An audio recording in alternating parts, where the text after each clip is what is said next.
இன்றைக்கி நம்ம பண்ண போகிறது பள்ளிப்பாளையம் சிக்கன் தாங்க. இது என்னோட ரொம்ப ஃபேவரட்டான ஒரு ரெசிபி. அதுக்கு முக்கியமான காரணம் கம்மியான இன்க்ரீடியன்ட், ரொம்ப கம்மியான டைமில் சூப்பரான ஒரு ரெசிபினா அது பள்ளிப்பாளையம் சிக்கன் தான். இந்த ரெசிபி நல்லெண்ணெயில் தான் பண்ணணும், நல்லெண்ணெயில் மட்டும்தான் பண்ணணும். எண்ணெய் சுடனதுக்கப்புறம் அதில் நம்ம சோம்பு, கறிவேப்பிலை, காஞ்ச மிளகா, ரொம்ப முக்கியமான விஷயம் காஞ்ச மிளகாவில் விதையே இருக்கக்கூடாது. எண்ணெயில் நல்லா காஞ்ச மிளகா பொரிஞ்சதுக்கப்புறம் கட் பண்ணி வச்சுருக்க தேங்காய், அதுக்கப்புறம் சின்ன வெங்காயம் கட் பண்ணக்கூடாது. இருக்கிறதுலேயே பொடிசான சின்ன வெங்காயம் செலக்ட் பண்ணி அதை எடுத்துக்கோங்க.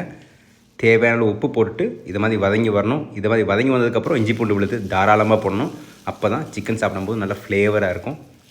அதோட பச்சை ஸ்மெல் போயிடுச்சு. அதுக்கப்புறம் மஞ்சத்தூள் லைட்டாக வதக்கிட்டு நம்ம உப்பு மஞ்சத்தூள் போட்டு மேரினேட் பண்ணி வச்சுருக்கிற சிக்கன் கறிக்கட்டு எலும்போட சின்ன பீஸ் இதை போட்டு ஒரு 2-3 நிமிஷம் நல்லா வதக்குங்க. வதங்கினதுக்கப்புறம் ஒரு 5 நிமிஷம் கவர் பண்ணி குக் பண்ணிக்கலாம்.